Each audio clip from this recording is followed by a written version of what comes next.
Episode की शुरू वैसे होती है जहाँ पे खत्म हुआ था।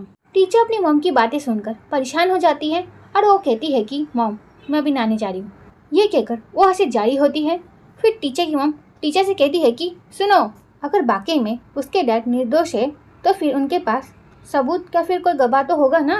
हर किसी को अपने आप को प्रूव करने के लिए साबित करना पड़ता है।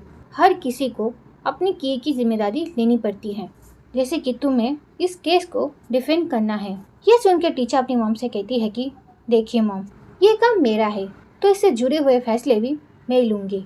यह कहकर टीचर जाने वाली होती है, पर इसी बीच टीचर की मॉम कहती है कि मुझे तुम पर नाज है।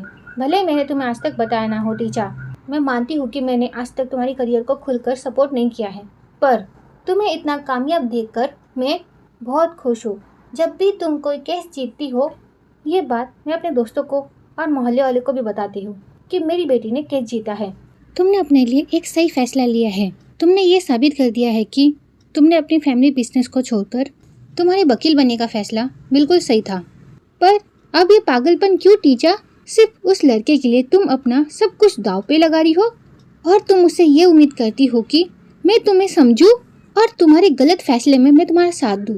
टीचर, कोई भी माँ कभी भी ऐसा नहीं करेगी।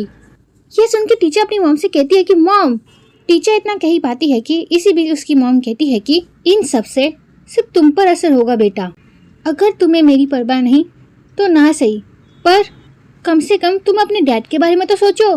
जिस दिन तुमने हमें बताया था कि तुम वकील बनना चाहती हो, उस दिन उन्होंने मुझसे कहा था कि तुम्हें जो करना है वो मैं तुम्हें करने दूँ, और अब देखो तुम क्या कर रही हो। ये कहते हुए उसकी मॉम रोने लग जाती है। फिर वो वहाँ से चली जाती है। टीचर की मॉम के वहाँ से जाने के बाद फिर टीचर भी काफ़ी ज़्यादा परेशान हो जाती है और वो भी रोने लग जाती है। फिर हम नेक्स्ट डे नारे को देखते हैं जो काम कर रहा होता है। इसी बीच नारे को क्योंकि मॉम की मेडिकल रिपोर्ट मिलती है, जिसमें साफ साफ बताया गया होता है कि क्योंकि मॉम की बॉडी में कुछ कांच के टुकड़े भी मिले होते हैं। पर यह बात केस फाइल में नहीं होती है और इस चीज़ को देखकर नारे को थोड़ा अजीब लगता है। तो नारा किसी को कॉल करता है और ये सारी बातें उससे पूछता है, पर यह बात उस व्यक्ति को भी पता नहीं होता है। ये जानकर कि यह बात उसे भी पता नहीं, तो नारे को गुस्सा आ जाता है। फिर नारा गुस्से में उससे कहता है कि तुम इस केस को हल्के में नहीं ले सकते। फिर नारा उससे कहता है कि मैं चाहता हूँ कि तुम और भी छानबीन करो, रिक्वेस्ट लेटर मैं तुम्हें बाद में भेजूंगा। ये कहते हुए वो फोन कट कर देता है। फिर हम नारे को देखते हैं जिसे उसके बॉस ने बुलाया होता है दूसरे केस को हैंडल करने के लिए। ये सुन के नारा कहता है कि पर मैं ऑलरेडी किसी और केस पे काम कर रहा हूँ। ये सुन के उसका बॉस कहता है कि मैं जानता हूँ, तुम उस केस की चिंता मत करो, कोई और लॉयर संभाल लेगा। ये सुन के नारा कहता है कि क्या मैं जान सकता हूँ आप मुझे इस केस से क्यों हटा रहे हैं? ये सुन के उसका बॉस कहता है कि क्योंकि ये काफी हाई प्रोफाइल केस है और तुम इसे अच्छी तरीके से संभाल नहीं पाओगे, और मुझे ऐसा लगता है कि कोई तुमसे बेहतर इस केस को हैंडल करे। यह सुन के नारा कहता है कि पर मुझे इस केस में काम करना है क्योंकि केस फाइल में एक बहुत इंपॉर्टेंट बात मिसिंग है। यह सुनकर उसका बॉस गुस्सा हो जाता है और कहता है कि मिस्टर नारा, मैं तुमसे जैसा कह रहा हूँ तुम ऐसा ही करो और बेकार में मेरे लिए मुसीबत खड़े मत करो। ये सारी बातें सुन के नारा भी समझ जाता है यहाँ पर कुछ न कुछ तो गड़बड़ है, पर वहाँ पर कुछ कहता नहीं, वो वहाँ से चला जाता है। फिर नारा वहाँ से जाते हुए कह रहा होता है कि इतनी जल्दी एक नया वकील हायर कर लिया, पक्का यहाँ पर कुछ न कुछ तो गड़बड़ है, पता लगाना ही पड़ेगा। ये कहते हुए नारा वहाँ से चला जाता है। फिर मिस्टर बेन को देखते हैं जो कैमिलिया का वेट कर रहे होते हैं, और जैसे वहाँ पर कैमिलिया आती है तो मिस्टर बेन कैमिलिया के पास जाते हैं और उससे कहते हैं कि कैमिलिया, मैं तुम्हारा इंतजार कर रहा था, एक इम्पोर्टेंट मीटिंग है, हमें साथ जाना होगा। यह सुन के कैमिलिया कहती है कि सॉरी बॉस, पर ऑफिस के बाहर मैं काम की बात नहीं करती, और ऐसे भी मुझे कहीं पे जाना है तो मैं आपके साथ नहीं चल सकती। फिर मिस्टर बेन कैमिलिया से कहते हैं कि तुम मुझे हॉस्पिटल ले गई और मैंने तुम्हें ठीक से थैंक्स भी नहीं कहा था, इसलिए मैं तुम्हें लंच पर ले जाना चाहता हूँ। ये सुन के कैमिलिया मिस्टर बेन से कहती है कि सॉरी, पर मैं अभी फ्री नहीं हूँ। फिर मिस्टर बेन कहते हैं कि तो फिर क्या हम डिनर पे चले? ये सुन के कैमिलिया कहती है कि सॉरी बॉस, पर मैं पूरे दिन बिजी हूँ। ये सुन के मिस्टर बेन कहते हैं कि पर मैंने ताऊ से बात की, उसने मुझसे कहा कि आज तुम्हारा कोई मीटिंग नहीं है और तुम फ्री हो। तो फिर मिस्टर बेन की बातें सुन के कैमिलिया कुछ कहती, इससे पहले वहाँ पर मिस्टर डॉक्टर आ जाते हैं। फिर मिस्टर डॉक्टर बेन सर से कहते हैं कि आज मिस कैमिलिया मेरे साथ लंच और डिनर करने वाली है।